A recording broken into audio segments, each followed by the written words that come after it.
Pipi, what are we cooking today? Tonight I'll be cooking kimchi jjigae for our dinner, so I'll be sharing the recipe in a while. So see you!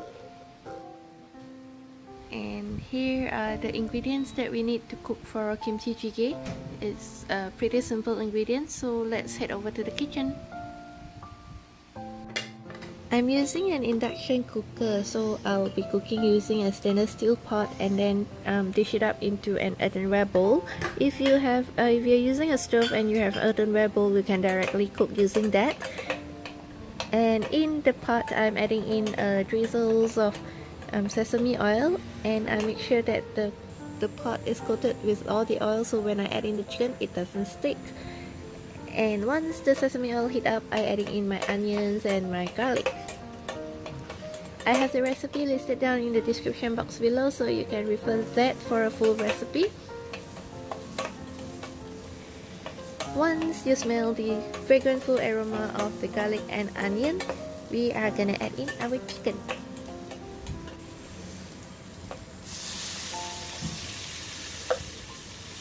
I'm just gonna cook this chicken for about like 3 to 4 minutes until it's totally solid in color and not pinkish.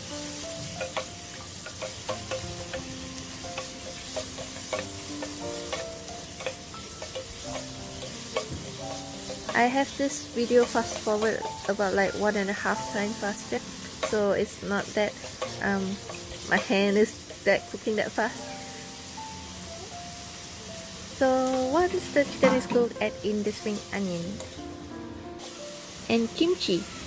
This is a homemade kimchi which I bought from a DHM member, and as this dish is called kimchi jjigae, so the kimchi that you are using will give you the overall taste of your kimchi jjigae.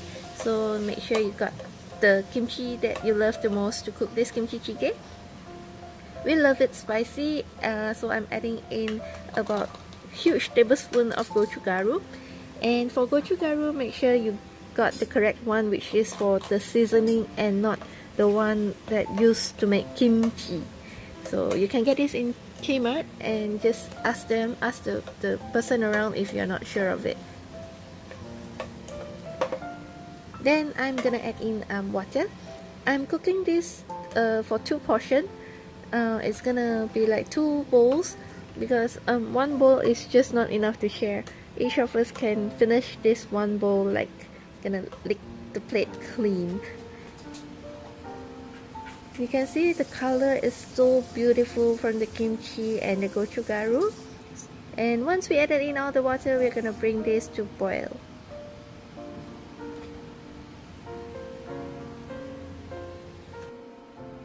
Once the soup is boiling, I'll be adding in this seafood seasoning which I got from Lotte Mart. In this small little packet, it contains roughly about 10 types of seafood. Of course, you can use your homemade soup stock like seafood soup, clam soup, anchovy soup, and if you have chicken stock or a vegetable stock, you can use that too. For me, I'll just use a pre-made seasoning.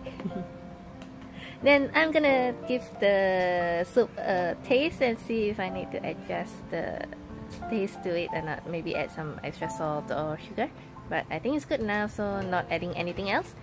And I love sundubu, so I'm adding in some soft tofu.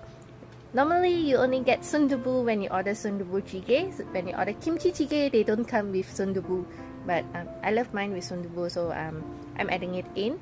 So you decide if you want sundubu in it, you put it in. If you don't want, it's okay too.